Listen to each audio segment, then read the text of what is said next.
the second street circuit of this Formula One race calendar. Azerbaijan, we're in Baku for the Azerbaijan Grand Prix after Monaco, 2 weeks after Monaco, in fact, and the talk in the media is yet again about the Red Bull versus Mercedes rivalry, and both the team bosses, Christian Horner and Toto Wolff, have been in the media and have been there has been a big war of words between the two team bosses, just igniting that rivalry and how close this championship battle this season has been so far. Red Bull come into this weekend leading the championship for the first time since the year 2013, and Max Verstappen leading the Drivers' Championship for the first time in his career. We enter this race with yet again Red Bulls being the favorites, both Sergio Perez and Max Verstappen, showing in free practice sessions that they have such a car underneath them that they can easily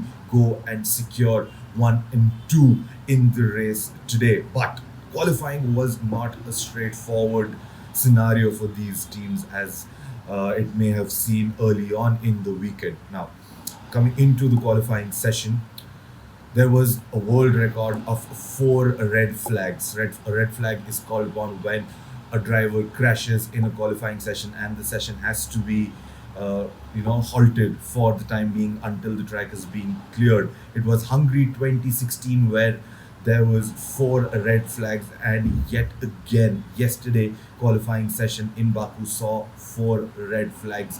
Yet again, a total of five cars going into the barriers and not being able to complete their second or first timed laps, also preventing the other drivers from completing their timed laps. So it was a lot of chaos in qualifying, but at the end of which, a big surprise pole position for Charles Leclerc. Second race rather in a row that he's managed to put that Scuderia Ferrari up on the first block on the grid. Following him is yet another surprise, but not just for who he is, but for what his car is at the moment. Lewis Hamilton drags his Mercedes up into P2 ahead of Max Verstappen, which comes after a big surprise because all through the three practice sessions, the Mercs were struggling to find their pace over a single lap. Their qualifying sims all showed that they would find it very hard to get into the top five on the grid, but Lewis Hamilton,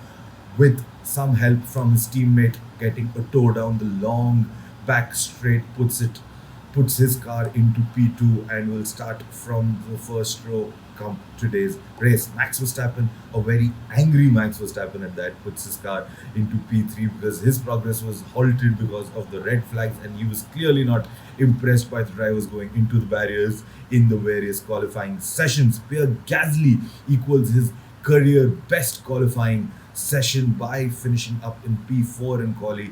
Now, he did seem that he was on for a pole position because in his qualifying pace and in his qualifying stint in Q3, he was able to put in the best sectors 1 and sectors 2, but unfortunately, he did not have the same toe amount that a Leclerc or a Hamilton have in the sector 3, which is why he wasn't able to put his car up into the front row, if not on pole. But he will still be very happy by P4. Carlos Sainz ended up in the barrier in Q3 towards the end of the Q3, which brought out the final red flag. He will start in P5.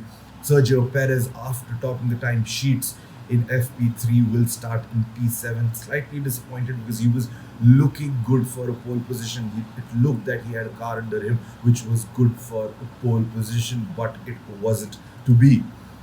Yuki Tsunoda, best ever qualifying position for him in his career so far. He will start in P7. Fernando Alonso out qualifies his teammate for the first time this season. He will start in P8. Lando Norris, after a 3-place grid penalty after ignoring red flag rules, who eventually qualified at P6 but now will start at P9. And rounding off the top 10 is the second Mercedes of Valtteri Bottas. He will now look to put in a recovery drive from the back of the front 10 to see what he can do for his constructor and for his own drivers' championship. Some wretched luck that he's had so far in this Formula One championship, and he will look to turn that around come today's race.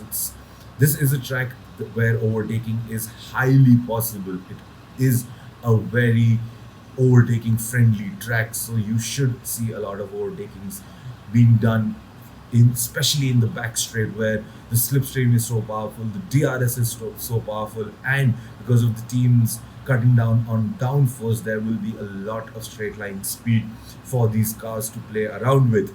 Let's see what happens in the race today as the battle between the top two in the constructors championships intensifies. I will be back tomorrow to talk to you guys about what happened in the race today.